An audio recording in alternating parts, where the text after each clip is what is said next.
1940 সালে দ্বিতীয় বিশ্বযুদ্ধের সময় বিখ্যাত ফরাসি লেখক অ্যালবার্ট কামু যখন ট্রেনে করে একবার ফ্রান্সের লিওন শহরে যাচ্ছিলেন, তখন মাঝপথে জার্মান নাৎসি সৈন্যরা তার ট্রেন থামিয়ে তল্লাশি শুরু করে। কামু সে সময় ফরাসি প্রতিরোধ বাহিনীর গোপন সংবাদপত্র কোমব্যাটের সম্পাদকের দায়িত্বে ছিলেন। আবার সে সময় ফ্রান্সে ফ্যাসিবাদী মার্শাল ফিলিপ পিতেঁর অধীনে ভিচি শাসন জারি করা ছিল, যা হিটলারের ন্যাশনালিস্ট পার্টির অধীনস্থ একটা পাপেট গভর্নমেন্ট। আর কোমব্যাট নিউজ পেপার ছিল ভিচি রেজিমের বিরুদ্ধে।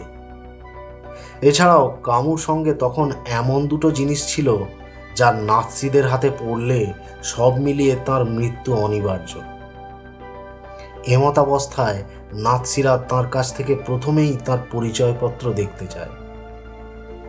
তারপর তিনি মৃত্যুর পরোয়া না করে যা যা করেছিলেন, নৃশংস নাৎসি জামানায় ঘটানো সেই অকল্পনীয় ঘটনা পরবর্তীকালে তাঁর জীবনে আমূল পরিবর্তন এনে দিয়েছিল। মাত্র 17 বছর বয়স থেকে জীবনের শেষ দিন পর্যন্ত টিউবারকিউলোসিসকে সঙ্গী করে বেঁচে থাকা অ্যালবার্ট কামু ছিলেন বিংশ শতাব্দীর একজন গুরুত্বপূর্ণ সাহিত্যিক, দার্শনিক, চিন্তাবিদ এবং পলিটিক্যাল অ্যাক্টিভিস্ট। 1913 সালের 7ই নভেম্বর আলজেরিয়ার ফ্রেঞ্চ কলোনি দ্রিন শহরে জন্মগ্রহণ করেন অ্যালবার্ট কামু। তাঁর বয়স যখন মাত্র 1 বছর, তখন তাঁর বাবা প্রথম বিশ্বযুদ্ধে প্রাণ হারায়।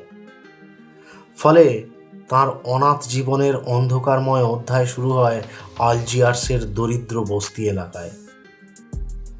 বস্তিতে অতিবাহিত তাঁর শৈশবের রূঢ় বাস্তবতা তাঁকে শিখিয়েছিল যে জীবন প্রায়শই ক্ষমার অযোগ্য। কিন্তু এই সংগ্রামই তাঁকে এমন একজন মানুষে পরিণত করেছিল যিনি পরবর্তীকালে হতাশাকে প্রত্যাখ্যান করতে সক্ষম হয়েছিলেন। তাঁর শৈশবকাল থেকেই তিনি Jean Paul Sartre, Karl Marx, Fyodor Dostoevsky, Sigmund Freud, Franz Kafka, Andre Gide প্রমুখ বিখ্যাত ব্যক্তিবর্গের দ্বারা অনুপ্রাণিত ও প্রভাবিত হয়েছিলেন। তিনি কমিউনিস্ট আইডিওলজিতে বিশ্বাসী ছিলেন, কিন্তু মার্ক্সবাদ লেনিনবাদের কঠোর সমালোচনা করেছিলেন, বিশেষ করে সোভিয়েত ইউনিয়নের ক্ষেত্রে, যেটাকে তিনি সর্বগ্রাসী বলে মনে করতেন। স্বাধীনতাবাদী সমাজতন্ত্রের একজন প্রবক্তা হিসাবে কামু বলেছিলেন, সোভিয়েত ইউনিয়ন সমাজতান্ত্রিক ছিল না এবং মার্কিন যুক্তরাষ্ট্রও কখনো উদারপন্থী ছিল না। সোভিয়েত ইউনিয়ন সম্পর্কে তিনি সমালোচনা করার কারণে তাঁকে তৎকালীন রাজনৈতিক বামপন্থী ইন্টালেকচুয়ালদের সাথে সংঘর্ষে লিপ্ত হতে হয়েছিল, বিশেষ করে তার সর্বক্ষণের বন্ধু জ্যাঁ পল সার্ত্রের সাথে। আবার অপরদিকে 1946 সালে তিনি মার্কিন যুক্তরাষ্ট্রে গেলে একজন কমিউনিস্ট বলে FBI এর নজরদারির মধ্যে তাকে থাকতে হয়, যা তাঁর কাছে ছিল এক প্রচ্ছন্ন অপমান। এরপর ইউরোপে ফিরে এসে তিনি তৎকালীন প্রখ্যাত ফরাসি লেখক আন্দ্রে জিদের সান্নিধ্যে আসেন, যিনি হিটলার এবং ফ্রান্সে ভিচি শাসনের চরম সমালোচক ও বিরোধী ছিলেন। অ্যালবার্ট কামুর অনবদ্য সৃষ্টিগুলোর মধ্যে the myth of Sisyphus, the stranger, the rebel, the plague উল্লেখযোগ্য। 1957 সালে তিনি সাহিত্যে নোবেল পুরস্কার লাভ করেন, কিন্তু আলজেরিয়ার বিশিষ্ট সমালোচকরা আলজেরিয়ায় কামুর অবদান নিয়ে প্রশ্ন তোলে।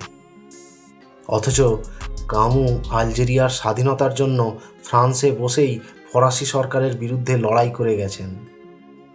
ফরাসি ঔপনিবেশিকতার চরম নিন্দা করেছেন তাঁর লেখায় এবং তাঁর দেওয়া বহু বক্তৃতায়। দ্বিতীয় বিশ্বযুদ্ধ এবং আলজেরিয়ার মুক্তিযুদ্ধের সময় তিনি বারংবার ছুটে গিয়েছিলেন ফ্রান্স থেকে আলজেরিয়ায়। সাহায্যের হাত বাড়িয়ে দিয়েছিলেন সেখানকার যাযাবর বেদুইন এবং বহু বছর আগে ফেলে আসা তাঁর শৈশবের স্মৃতিবিজড়িত মরু শহর আলজিয়ার্সের দরিদ্র বস্তিবাসীদের জন্য।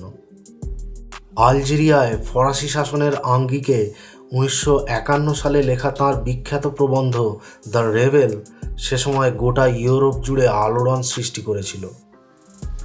অবশেষে 1962 সালের 3রা জুলাই আলজেরিয়া স্বাধীনতা লাভ করে। 1940 সালে দ্বিতীয় বিশ্বযুদ্ধের সময় কামু ফ্রান্সের লিওন শহরে যাওয়ার পথে যখন নাৎসি সৈন্যরা তার ট্রেন আটক করেছিল, তখন তার সঙ্গে ছিল তার বিখ্যাত উপন্যাস দ্য মিথ অফ সিসিফাসের পাণ্ডুলিপি, যা পরবর্তীকালে তাকে নোবেল পুরস্কার এনে দিয়েছিল, এবং আঁদ্রে জিদের দেওয়া এক গোপন চিঠি, যে দুটোই ছিল সে সময়কার নাৎসি জার্মানি ও ফ্যাসিবাদের বিরুদ্ধে একটা জ্বলন্ত অগ্নিপিণ্ডের মতো। তিনি কয়েক মুহূর্তের মধ্যে আঁদ্রের লেখা সেই আস্ত চিঠিটির জ্যোতিচিহ্ন সহ আদ্যপান্ত মুখস্থ করে ফেলেন এবং তা সর্বসমক্ষে পুড়িয়ে ফেলতে না পেরে কিংকর্তব্য বিমূঢ় হয়ে চিঠিটাকে গিলে ফেলেন। সুটকেসের ভিতরে তার পাণ্ডুলিপিটি লুকিয়ে রেখে চরম হাড় কাঁপানো শীতে তিনি তার কোট, ওভারকোট সহ বেশ কিছু পোশাক খুলে ফেলে পাণ্ডুলিপিটিকে চাপা দিয়ে রাখেন এবং সেটাকে লন্ড্রি ট্রে হিসেবে মেঝেতে ফেলে রাখেন যাতে না সন্দেহ হয়। এরপর কোনো প্রকারে প্রাণ হাতে নিয়ে তিনি লিওনে গিয়ে পৌঁছেছিলেন। পরে তাঁর বিখ্যাত প্রবন্ধ দ্য মিথ অফ সিসিফাসে তিনি মানব অস্তিত্বের রূপক হিসাবে একটি পাহাড়ের উপর থেকে অনন্তকাল ধরে একটি পাথর গড়িয়ে পড়ার মাধ্যমে ধ্বংসপ্রাপ্ত এক নিন্দিত রাজার একটি প্রাচীন গল্পের অবতারণা করেছিলেন। 1960 সালের 4 জানুয়ারি একটি সড়ক দুর্ঘটনায় ফ্রান্সের ভাইলব্লেভিন শহরে মাত্র 46 বছর বয়সে প্রাণত্যাগ করেন অ্যালবার্ট কামু। বিশ্বের অন্যান্য অনেক দার্শনিক ও বুদ্ধিজীবীরা যেখানে বিপ্লবী সহিংসতাকে মুক্তির পথ হিসেবে দেখেছেন, সেখানে কামুর মতে কোনো নায়ক বন্দুকধারী ব্যক্তি ছিলেন না, বরং তাঁর কাছে প্রকৃত নায়ক ছিল সিসিফাস, যে হতাশা ও ঘৃণাকে প্রত্যাখ্যান করে বড় পাথরখণ্ড ঠেলে পাহাড়ে উঠে চলেছে ক্রমাগত।